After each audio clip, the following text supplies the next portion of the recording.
Assalamualaikum warahmatullahi wabarakatuh. Perkenalkan, saya Dr. Agung Widianto, MSc Spesialis Patologi Klinik, sebagai Kepala Instalasi Laboratorium di RSUD Majenang. Ayo, kita lebih kenal dengan laboratorium di RSUD Majenang. Yuk!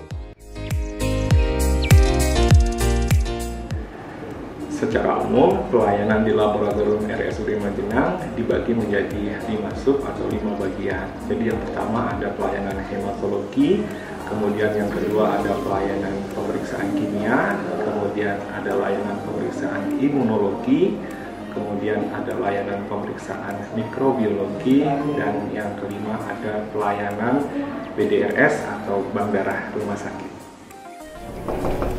Assalamualaikum, Dok. Waalaikumsalam. Maaf, mau konsul, Dokter. Oh iya, gimana, Mbak?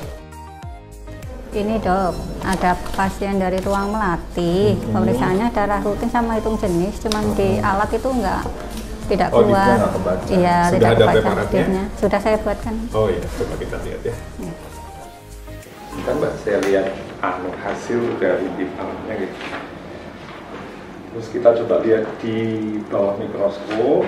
Ini kalau kita lihat, memang dia itu banyak sekali sel leukositnya ya. Jadi ini yang menyebabkan hasil ini tidak terbaca di alat. Kita temukan di sini banyak sekali sel muda, mulai dari mielosit, kemudian promielosit, sampai dengan metamielosit. Hasil pemeriksaan ini yang menyebabkan dia tidak akan muncul di hasil pembacaan alat.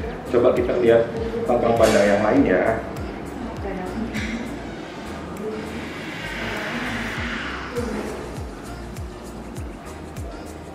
Nah, di lapang pandang lain pun sebetulnya sama. Jadi banyak sekali sel muda. Hal inilah yang menyebabkan pembacaan di alat tidak bisa keluar. Nanti saya lakukan pemeriksaan di form manual, kemudian nanti catatannya bisa ditambahkan di kolom hasil pemeriksaan pasien di simetris.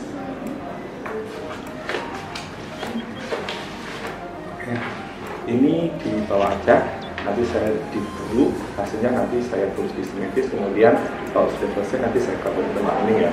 Ya, terima kasih. Ya, makasih. Secara fasilitas, laboratorium RSUD Majenang memiliki sarana dan prasarana yang cukup memadai. Sebagai contoh, misalnya untuk mikroskop, kita memiliki 2 buah mikroskop binokuler, satu ditempatkan di ruang pemeriksaan dan satu ada di ruang saya. Satu mikroskop seperti mikroskop yang manual dan satu mikroskop bisa terkoneksi dengan perangkat PC untuk bisa menghasilkan gambaran atau morfologi yang lebih jelas, dengan harapan adalah hasil pemeriksaan yang lebih valid dan lebih akurat.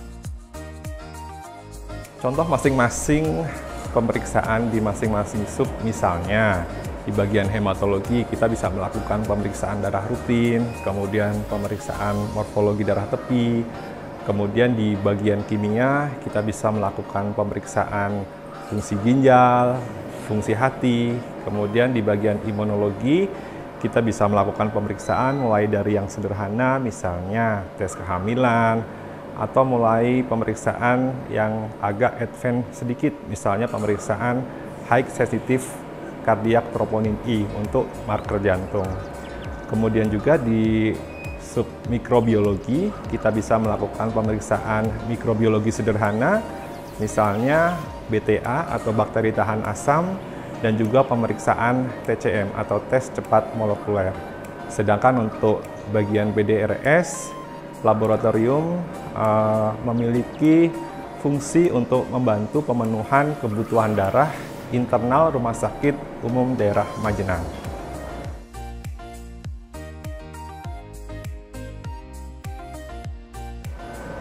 Untuk bisa menghasilkan hasil pemeriksaan yang valid dan akurat, banyak sekali faktor yang berpengaruh, di mana faktor-faktor tersebut secara umum dikelompokkan menjadi 3 hal besar, mulai dari proses pra-analitik, kemudian proses analitik, dan pasca-analitik.